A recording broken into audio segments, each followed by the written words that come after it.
Well, we're back here on the 80s at 8, and we are so lucky today to have a tremendous artist. And anytime that we can have uh, an artist that we play on our show, it's just such an honor.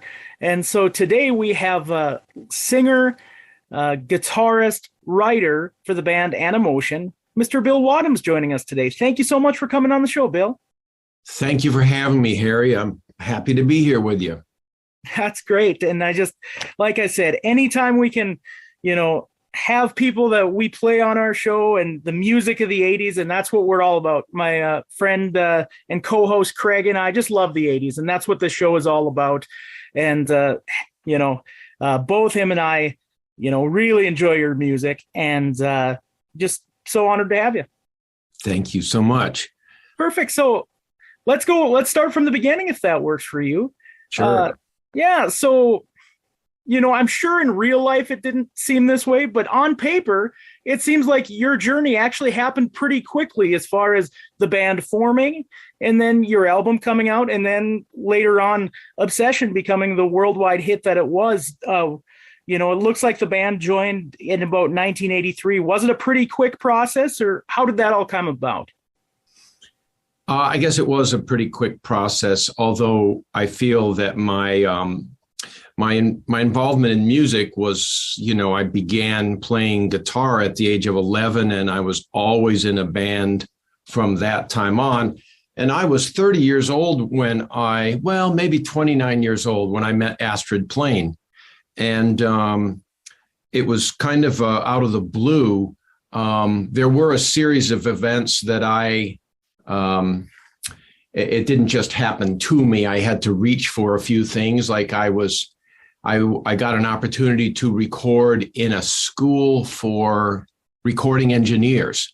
So while these guys were learning how to record people, I was the guinea pig, and I was recording my songs when Astrid Plain's manager saw me in that school, and he was the one that had the idea to put me together with Astrid. So singing with I guess you could say I thought of myself as a solo artist, and I wasn't planning on becoming part of a duo or someone else's band, but I got the call. I met with Astrid, her boyfriend, Charles, who became the bass player of Animotion. Doors just opened up. We started rehearsing, and eventually within a year, we got the attention of Russ Reagan at Polygram Records, and he signed us. He came to our rehearsal studio and he said, he sings, she sings, then you do a duet. You could be a Fleetwood Mac for the 80s, which I thought was pretty fun. It would have been great if we were the Fleetwood Mac of the 80s and we would have like mega platinum records, but it didn't go that way. But he saw something in us, signed us. We recorded our album. And although it may have seemed like a very quick rise, we actually put out the album in the spring of 84, and it was getting played locally, but nowhere else until January 85, when the biggest station in Los Angeles put us on a battle of the unknown bands. Oh, wow. So they put us up against other records. And in 5 nights, Animotion beat out the competition for 5 nights. So they added us to their playlist, and they were the biggest station in LA. And so other stations started to take note, and it caught fire. And was that with the song Obsession? Yeah, that's wow. right. Wow. That what was that like? Even hearing it the first night, were you pretty ramped up to hear your song on the radio that very first night, or how did that kind of work out? Yeah, I actually remembered I was driving my car in Studio City, and I heard it on the radio on KROQ in Los Angeles, thanks to Richard Blade. The DJ and friend of mine. And that was exciting. At the time, the record was out, and I was painting houses to make a living. And even though we had recorded the album and the record was out, I was still painting houses because we hadn't made any money yet. And at one point I was painting a house and I heard Obsession on the television in the house. And I said to the lady, I think I'm on your television. Can I come take a look? And it was the first time I ever saw the Obsession video on TV. And she said, if you're on TV, what the hell are you doing painting my house? No. And, but, so it took a while to go from local to national. And seeing that video, it was on a local video show called Video One that was created again by DJ Richard Blade. So it took a while before it was on MTV, and then it blew up.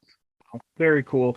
Again, we're with Bill Wadhams, a singer, songwriter, and guitarist for the band Animotion. And we're talking a little bit right now about the song Obsession.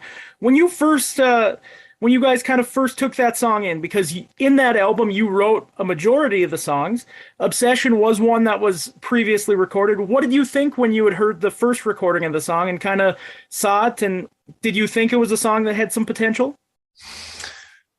Oh, that's a tough question, Harry, because initially I was not happy that the producer wanted me to record a song written by someone else that was not, because I was the only songwriter in the band. And so he called me up and he played the song for me over the phone. And I had a friend in the room at the time. And when he played it for me, the original version, the part that I would be, my part was spoken by the lyricist and writer Michael Desbar. And Michael Desbar is a marvelous artist himself and an actor, originally from the UK. And first time I heard it, the verse was not sung. It was spoken like, "You are an obsession. I cannot sleep. I am a possession." And I put the phone down and said to my friend, I can't believe it. He tells me this is going to be a hit for us, and I'm not even singing. I'd be, And so when we got in the studio, he said, I want you to speak it. And I said, okay, could I take a whack at singing it? Could I please let me show you how I would sing it? And I sang it. Eventually, if you listen closely to the record, you'll hear me speaking and singing at the same, they overlapped those two parts. Okay. So I had I had a bit of a objection to it in the beginning. Astrid always thought from the very beginning that it was a smash and that it was perfect for us. I was kind of reluctant about it. But by the time it got, I think it was about number 17 with a bullet when I didn't care who the heck wrote it. That's awesome. And if I can go back, Craig and I, part of our show is kind of comedy, and every once in a while I'll do terrible imitations of songs. And your story talking about how it was spoken kind of reminds me of the song "Someone's Watching Me" by Rockwell. And a lot of times I will do that imitation in a terrible British accent, and it's just funny. I'll have to go back and listen to the original version of Obsession because it kind of reminds me of that. All alone, somebody's watching me. Yeah, that's right. I mean, it wasn't comical in any way. It was, it was very, his take on it is very cool and, slick. For sure. Yeah. But now kind of looking back, it's probably crazy to think how different the two versions are. There's only a few aspects of it that are quite different. One is the horns, lap da da da da, and the writers of the song initially did not like that at all. They didn't like when they first heard our version. They were like, "What are those horn stabs?" And then we have a wonderful keyboard player named Greg Smith who played on the Thriller album for Michael Jackson. He toured with Marvin Gaye. And when he came in to record some parts on Obsession, he came up with a line that went,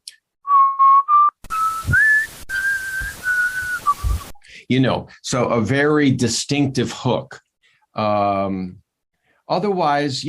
our chorus is very similar to the original.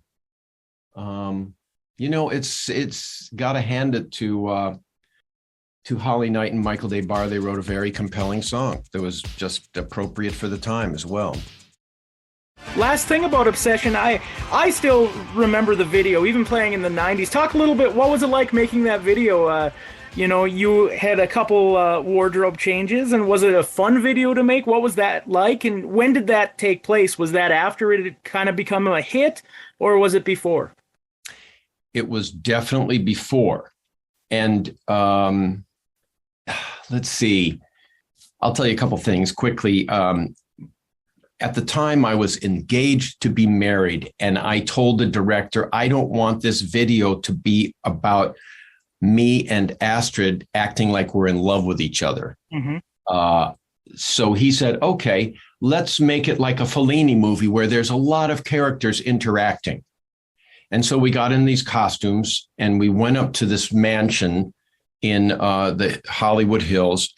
And while we were filming it, you can see there's one part where I'm just kind of looking up at the sky, I'm just looking around as I'm dancing, thinking, wow, this is surreal. I'm in Hollywood. The cameras are rolling.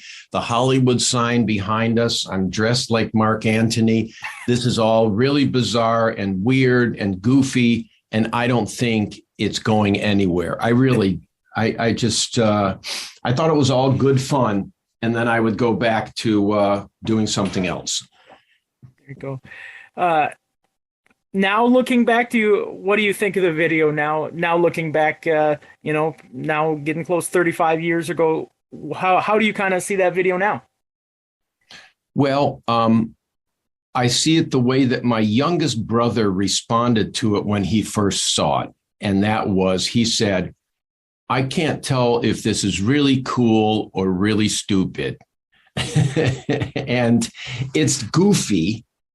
And I think it's of the time. I mean, music videos were still, it was 85 and MTV was still fairly young.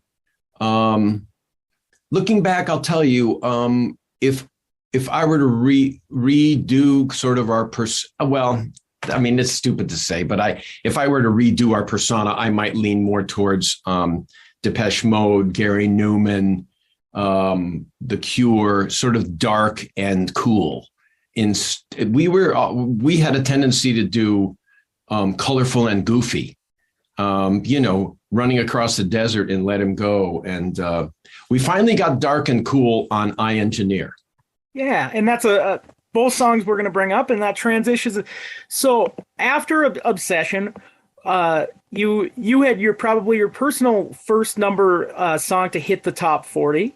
And talk to me, what was that like when Let Him Go, became a hit and was being played? What was that like to hear one of your songs that you had written and starting to get played regularly? It was such a thrill. I was very excited to hear that Let Him Go would be released as the second single and that we were going out to shoot a video on it. All of that was terribly exciting. They built a human hamster wheel for me to run on in the desert. That was, again, so bizarre and goofy and fun. And then we went from there into a studio and we were on this set. And while we were filming it, Warren Beatty and Kelly McGillis were watching.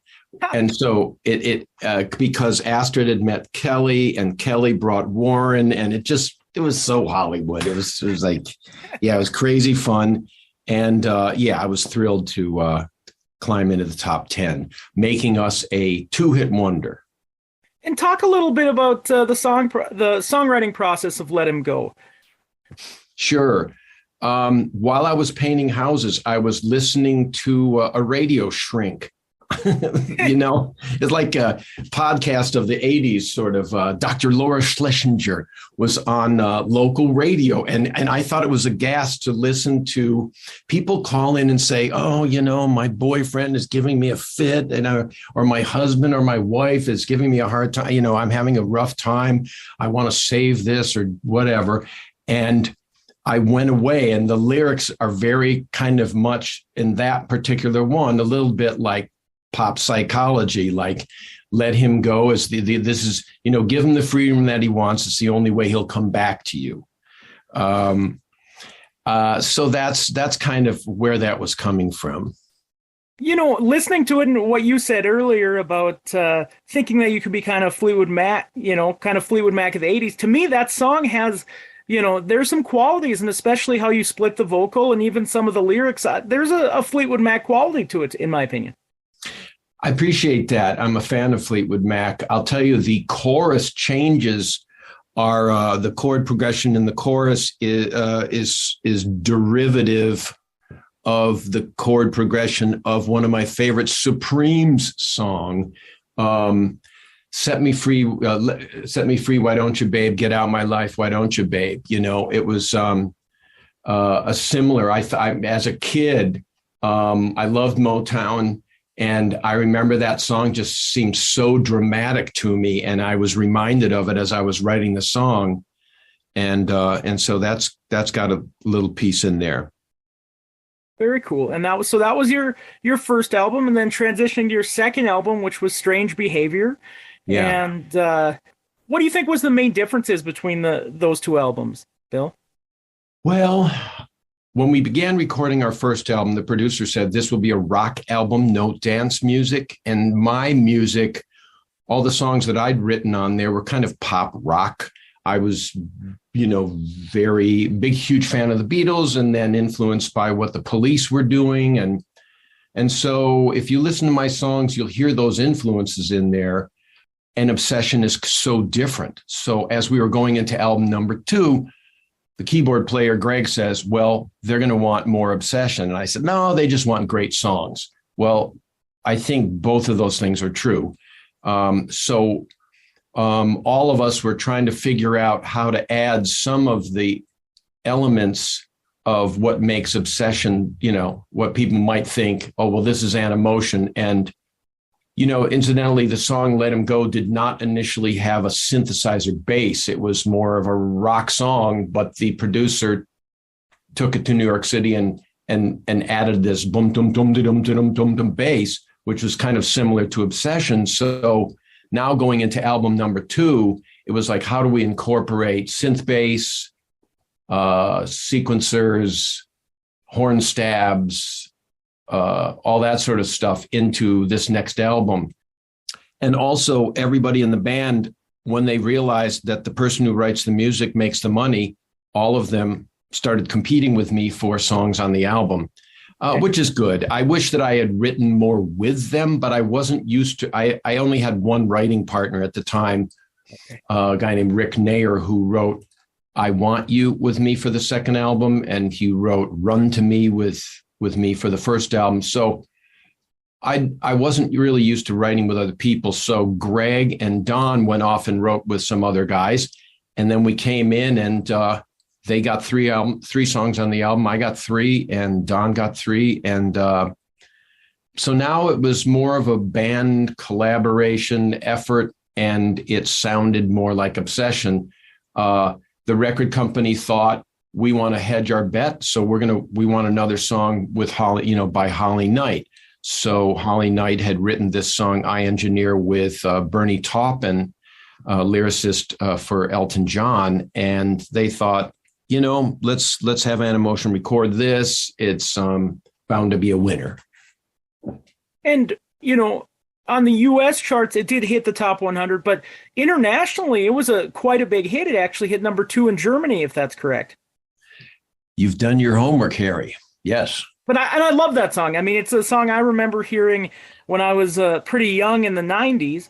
And, I love that song. And was that a song that kind of got you a little bit more recognized? And did you do some more international work because of that song, maybe? It did get us more international recognition for sure. Yeah. You know, in the United States, there's a book at your local library called Hitmen. And Hitmen talks about how, every once in a while, federal investigators start to clamp down on radio promotion and how it's done. And in the 80s, at that point in time, right after our album came out, and as I Engineer was going up the charts, the president of Polygram Records was indicted by federal people for payola. And I mean, they were investigating our label. And so the label said, we are going to boycott independent promotion. And it was independent promotion that was getting us on the air.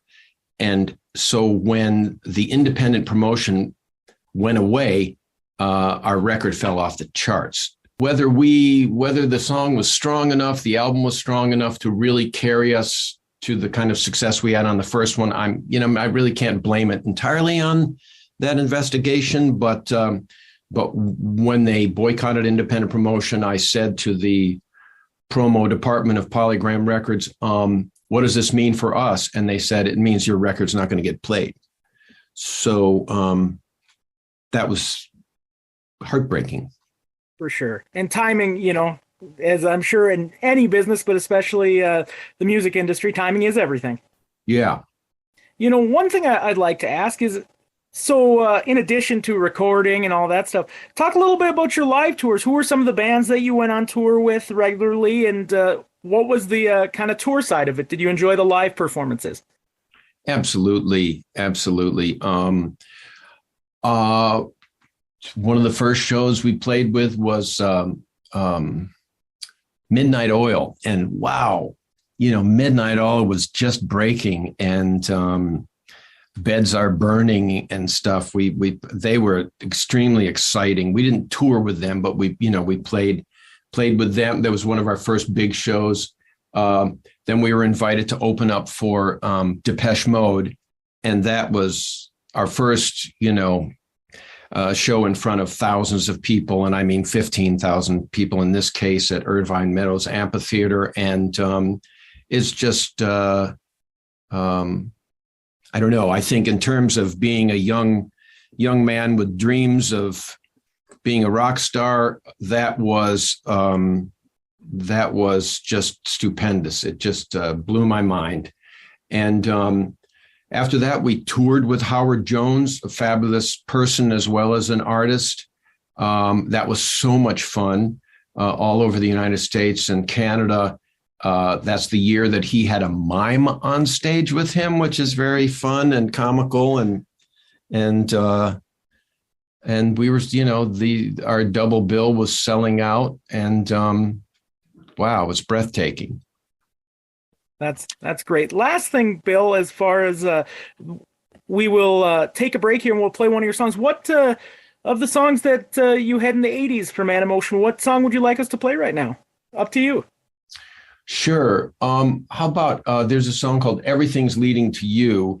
And I would say, other than Let Him Go, that might have been my personal strongest song. And I think that if it were a Bill Wadhams solo album, that would be the song. That is a song about not just what was part, it was about a woman that I'd fallen in love with, that I felt we were meant to be together, but it was also about my future in music and my career. And I felt like I was on the edge of I felt like I was getting somewhere. And when we went on tour with Howard Jones, there was one night I played this song at Jones Beach and there were 10,000 people there. And I felt like when I sang this song, people really connected with me. It's one of my favorite moments on tour. That's great. Well, here it is. Again, we're with Bill Wadhams. And if it's okay, Bill, we'll come back and talk a little bit about what you've been up to, your album from 2017, your tour coming up, if you got a couple minutes to talk about that after Everything's Leading to You. Sure thing. Sounds good. Well, here it is on the 80s at 8. This is the third track from Animotion, the album. This is Everything's Leading to You on the 80s at 8. We're back with Bill Wadhams of Animotion. And Bill, up to in the 80s, you had two albums. There was a third, but again, not many people were associated with that from the original project. So but in 2017, you and Astrid came out with Raise Your Expectations. Talk a little bit about that album. Sure. I got a call from a record company in the UK called Invisible Hands, and the founder of that label, Charles Kennedy, was a fan of Animotion back in the 80s. As a matter of fact, he told me in his band, they learned every song from our first two albums. So he really knew the band. And now he has this little label, and he wanted to know if we would be interested in putting out another album. And I called up Astrid and Don Kirkpatrick and Greg, and I said, "Let's we've got a deal. Let's make a new record." Don Kirkpatrick, the original guitarist for Animotion, has been on tour with Rod Stewart for 20 years. Wow. And he was very busy, and we live in different cities as well. But he said, "I'll tell you what, I'm going to be with Rod Stewart in Las Vegas in residence at the Caesar's Palace. Could you come to Las Vegas? I'll be here for 2 weeks, and we can write while you're here."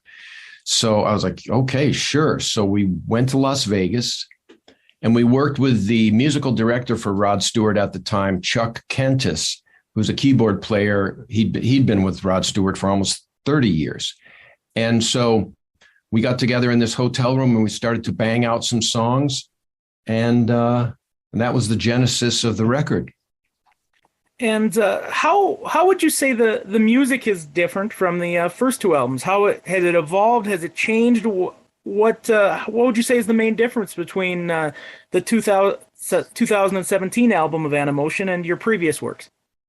Well, I would say it's more of a collaboration with Don, with Astrid, with Greg. This time, this is the first time that Astrid has had any songs on an Animotion record, and we really felt we wanted her voice, not just in singing, but her coming from her heart, her words, her own words, to be represented. That's one thing. I mean, and then it came together very organically. At one point, I'm in the hotel room. Don knocks on the door. He comes in with a guitar. He says, "I've got a riff," and he plays a riff, and he says, "Just sing something. Sing whatever comes to mind." I sang a little melody. He said, "That's it." And we went into the studio. And we laid down the music. We had a melody, and then we were about to go to lunch, and we were talking about how my youngest son was about to leave home. I have 4 children, and my youngest was about to leave home, and he said, "Sing about that." And that song became "They Can't Touch You," and it's kind of a song to all my children going off into the world. And it also, after we recorded it, and I heard the final mix, I thought, wow, I feel like I'm speaking to my young self about being true to yourself. So I think whereas in the 80s, we might have been trying to write pop songs, I was trying to write cool stuff. And now I'm just trying to write stuff that really expresses my life, the people I love, my heart, my guts. That's what I'm trying to write. Bill, it is very ironic because we have our set list, whatever, and I had of the songs in the new album, I picked that one to play. That song just 100% moved me. I actually sent it to my mom as soon as I heard it for the first time. They Can't Touch You, and she loved it. And so we are going to play that right now. And then we'll come back, talk a little bit more about it, and then talk about your tour coming up. Sounds great. So here it is on the 8 is at 8. Animotion from 2017. This is They Can't Touch You. That was They Can't Touch You on the 80s at 8. We're with Bill Wadhams, who was the voice that you just heard from that beautiful song, They Can't Touch You. He's of Animotion. And Bill, that song, and you talked to, leading into it, you talked about the development of it a little bit. But I don't know. There's something about the way that it comes together. What did it, when you heard the final product of that song, what was kind of the first thing that came to your mind? Well, I have a little home studio with a door that goes out to the driveway, and I live in Portland, Oregon, and it can be gray and rainy. And I received the final mixes from our producer, Chuck Kentis. I opened the door to my studio and I stood looking out at the rain, listening to that song. And that was for the first time I felt like I was singing to my young self. And that it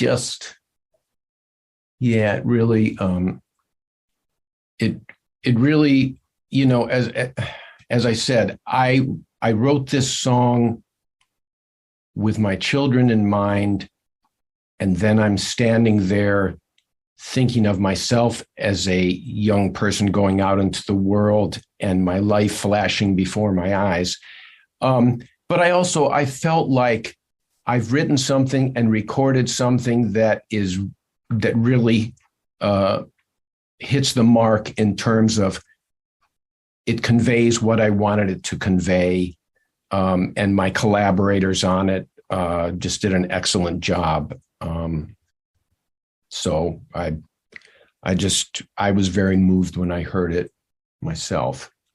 Yeah. And to raise your expectations up, your first album since 1986, correct? And overall, what was your overall feelings about it, and how was it to work again with the rest of the band and Astrid, and what was that like? And overall, how did you feel like everything came out? Yeah, you know, Astrid and I didn't speak for about 14 years after, after we broke up. And then right around 2001, we got together. We made peace with each other. We laughed, we cried. We decided that if we had an opportunity, we'd work together again. And then since then, we've done many, many shows, live shows. And we talked about recording, and we even took a stab at it. I mean, I'd done a bunch of demos in my home studio. We even went into a studio in Los Angeles and worked on some songs there. But nothing, we couldn't finish anything. We couldn't finish. We did finish some songs, and there were some cool songs, and even a few cool songs that didn't make it onto this latest album. But in other words, we just couldn't quite finish we just never felt like it was really coming together with the way we wanted. But when we had a record company come at us and say, we want this, then we really took it very seriously. We also had a budget, so now we could actually take some time and focus on it. And as I said before, it was just the most collaborative album of all the albums that I've done with Animotion. Well, I thought it turned out great, Bill. Really enjoyed it. Have given it 2 or 3 listens this week, and I thought it turned out just great. Thank you very much. For sure. And that's Raise Your Expectations. And now, since then, you've been staying pretty dang busy, with touring each year. The only year kind of off since that album was, or not off, but how did kind of COVID throw a wrinkle into things? What was that year like? Did that take out some shows? Did you write during that time? How did that affect you, Bill? Yeah. We've been playing with a tour called Lost Eddies Live with A Flock of Seagulls, Wang Chung, Missing Persons. And we were supposed to do 25 shows in 2020. and that was postponed to 2021, and then it didn't happen in 2021. We did a few shows last year, maybe half a dozen, but finally this year we are going out with Lost 80s Live again. During COVID, I've been working on a one-man theatrical musical. Oh, wow. Cool. And it is tentatively titled Up in the Air, which is one of my solo songs. And it's a 75-minute musical presentation. It's theatrical. It's not just stories and songs. There's actually a dramatic arc. It's a play about, I have one of my closest brother, Tad, received a 2-page handwritten letter from Paul McCartney when he was a little kid, and he became a bass player playing with Sheryl Crow around the world. Wow. And the two of us had a parallel track up into the music business, also parallel track in marriages and divorces and marriages and divorces and children and music. And so my brother Tad and I have collaborated on this. So this is going to be a show that I intend to bring into small, what they call black box theaters that hold about 150 to 200 people, very intimate setting. I'll come in there and sing my songs and string my story together. And there will be slides and video to support what I'm saying. And it's an intense project, but I'm getting there. Yeah. When is kind of the hope to have that ready for tour? I'll be workshopping it here in Portland this year. And I would imagine that if I'm going to tour with it, it will be next year. Very cool. Well, best of luck with that project, Bill. That sounds great. Thank you, Harry. And lastly, the show is coming up this summer. It starts August, from what I can tell on your website. And August 12th, you start in Utah. Then you're in Colorado the 13th. And then 25th, the 28th, and the 3rd and the 4th, you're all in California. And is that all with Lost 80s Live? Yeah, it's all with Lost 80s Live. I think we have 13 dates right now. A few more coming. Lost 80s Live is going to play a few shows without us up in Massachusetts and Florida. We're not going on those legs right now because of conflicts, but otherwise, yeah, we're looking forward to it. And how much fun has it been to play with those bands that you mentioned, Flock of Seagulls, Wang Chung? Have you had an opportunity to play with some of them so far through Lost 80s, or was that all canceled? No, I have played with these guys. I mean, I played with Mike Score of Flock of Seagulls for 20 years. I mean, I've been doing this tour this is the 20th anniversary of this collaboration, this tour, which was created by Rob Juarez, is the booking agent. He also usually finds his way up on stage being part of one of the bands. So Flock of Seagulls, Wang Chung, it's a barrel of monkeys, I swear, especially backstage. It's crazy. It's crazy. But the best thing about it is that the audiences are so happy to take the ride with us. And so for, all the bands bring the 80s to the audience, and that's what, people want, or just bring the tunes that people love. And one of my favorite aspects of it is that when I meet fans out in the lobby or the audience, wherever, everybody's got a story about where they were when they heard Obsession. So many people have told us that they created families while listening to the song. So it's pretty great. That's awesome. And all fans are passionate, but there's something about those 80s fans, man. We're a passionate bunch. And have you kind of found that the people that are going to these concerts they're 100% in. They're all in, I'm sure. Yeah, absolutely. One of the funnest the great parts about it is that people will dress up. Of course, they'll dress. So you walk through the lobby and you've got spandex and headbands and goth makeup or what. I mean, it's all there. It's great. You bet. Well, thank you so much for talking with us today. Anything else you'd like to add or get out there, Bill? Oh, let's see. Yeah, I guess that's it. Awesome. I guess one last question. Have you ever played a concert in North Dakota with Animotion? Have you guys been up this way? No, and I have never.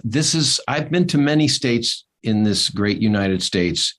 I have not been to North Dakota. We're going to have to change that, Bill. We're going to have to change that. And my wife and I, I'm semi-retired, and my wife and I are looking at like road trips. And I'm definitely, I think it would be just beautiful to drive through your state. Yeah, probably mostly in the summer because our winter lasts about 9 months. So the summer should probably be a safe bet for you. Okay, cool. I'll remember that, Harry. Hey, sounds good. Once again, Bill, thank you so much for joining us. It was just a true pleasure to have you on. My pleasure. Thank you, Harry.